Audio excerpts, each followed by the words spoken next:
PUBG बंद करने के फैसले के 2 घंटे के अंदर $2 बिलियन का नुकसान टेंसेंट पिक्चर्स को हुआ है, मगर उसकी सेहत पर कोई फर्क नहीं पड़ता।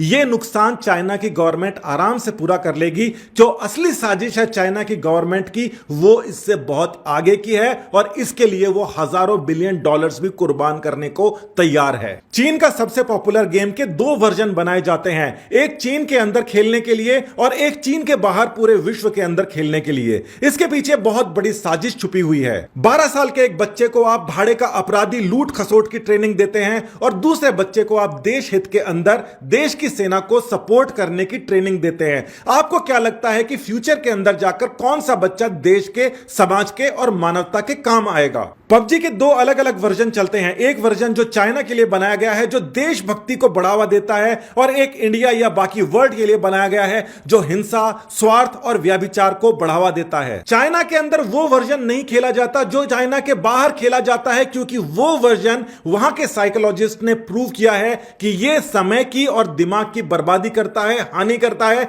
और प्रोडक्टिविटी को लॉस करता है। आज के समय जो 12 से 18 साल के बच्चे हैं, उनको एक ऐसे रास्ते के ऊपर डाल दिया जाए जिस रास्ते के बाद में वो वापस ना आ पाए और फ्यूचर के अंदर जाकर उनके हर एक जो निर्णय है वो इससे प्रभावित हों। एक ही गेम के 2 वर्जन के अंदर आप देख सकते हैं हिंसा का बहुत इस्तेमाल किया जाता है, जो चाइना के बाहर है, और जो चाइना के अंदर है वहां पर अगर कोई मरता भी है तो वो हाथ ऊपर उठाकर केवल यह बताता है कि आपको पॉइंट्स मिल गए हैं। यहां पर हिंसा को बढ़ावा नहीं दिया जा रहा और देशभक्ति बताया जा रहा है, जो चाइना की एयरफोर्स को सपोर्ट करने के लिए वहां के लोगों को ट्रेन किया जा रहा है।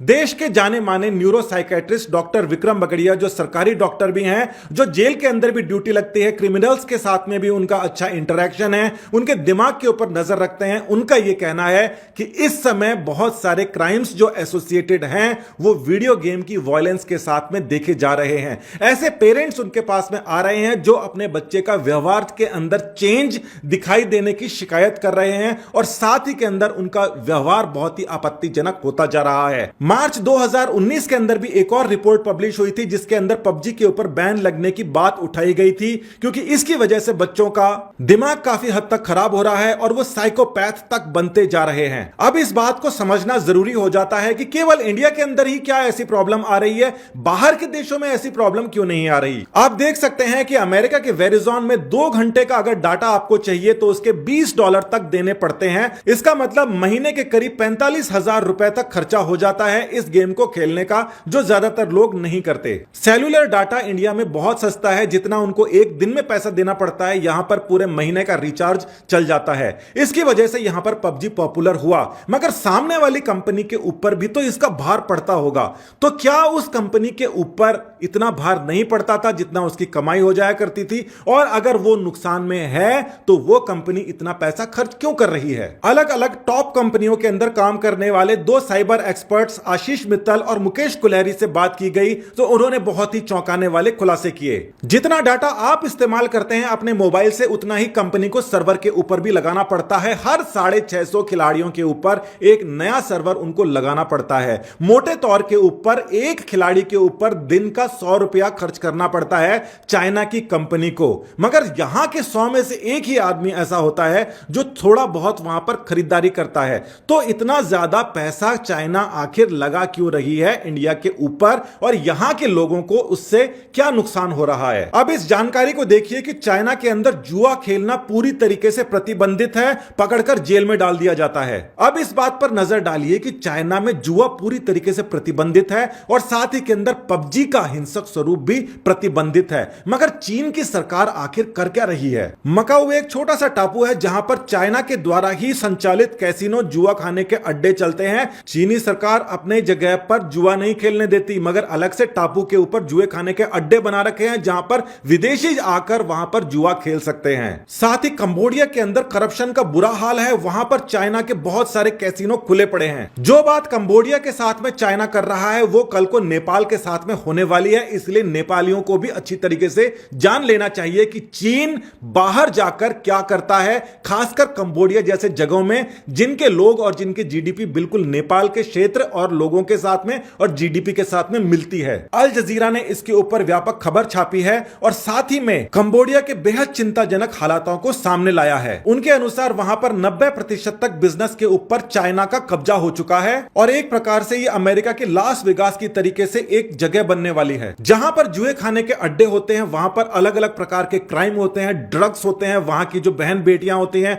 उनके ऊपर गलत प्रभाव पड़ता है और ये सारा का सारा काम कंबोडिया के अंदर पड़ रहा है, जो कल नेपाल के अंदर भी पड़ेगा। कंबोडिया की कानून व्यवस्था के ऊपर कंबोडिया का कोई अधिकार नहीं रहा है। वो जितने भी चाइनीज लोगों को वहां पर गलत हरकत करते पकड़ते हैं, चाइना एक प्लेन के अंदर बिठाकर उनको अपने देश वापस ले आता है। हर प्रकार के गैर कानूनी काम वहां पर चाइना की गवर्नमेंट जानबूझ के करवा रही है और पैसा वहां से इकट्ठा करके अपने देश में लेकर आ रही है। अपने नागरिक जब भी पकड़े जाते हैं किसी की उगाही, किडनैपिंग, ड्रग्स, किसी भी तरीके से, तो उनको वापस ले आया जाता है और दूसरे कामों में लगा दिया जाता है। 2017 के बाद में कंबोडिया में ड्रग्स की बेहताशा वृद्धि हुई है, जब से चाइना कैसीनो वहां पर बने हैं। दूसरे की कंट्री के अंदर जाके कैसीनो खोलकर ड्रग्स का वहां पर व्यापार करना और वहां से सारा पैसा उठा के अपने कंट्री के अंदर ले आना, चाइना का तरीका है ये। कंबोडिया के लोकल लोगों का इतना नुकसान हो गया है, उनके पास पैसे नहीं है, उनकी महिलाओं को कैसीनो के अंदर काम करना पड़ता है, इसके अलावा उनके पास कोई चारा नहीं बचा है। आप ये बात सोचिए कि एक ऐसी गवर्नमेंट जो हर वो बुरे काम है अपने देश में नहीं होने देती,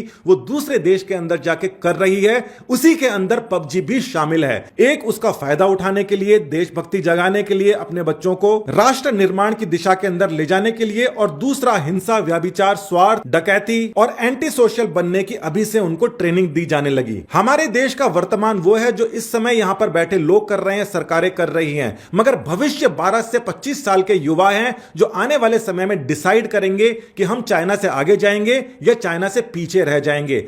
इस काम के लिए यहां पर 15 करोड़ रुपए अगर हर महीने चाइना इन्वेस्ट कर रही है, डाल रही है बिगाड़ने के लिए, दिमाग खराब करने के लिए, तो यह एक बहुत ही छोटी रकम है। इस चीज से सावधान रहने की हमें जरूरत थी और जो फैसला आया है पबजी को हटाने का, वो बहुत ही अच्छा फैसला है। साथ ही में आपने यह भी जाना कि किस प्रकार से जितनी चीजें चाइना के अंदर, गैम्बलिंग, वेश्यावृत्ति, जितनी भी चीजें चाइना में बैन है, वो सारी की सारी चीन की सरकार खुद दूसरी जगह जाके कर रही है। हमारे यहां के कानून सुस्त थे, जिसका फायदा उठाया गया और यहां पर अलग अलग प्रकार से चाइना की घुसपैठ हुई, मगर अब सरकारें जागी है और हम जागे हैं, तो यह भी कम नहीं है।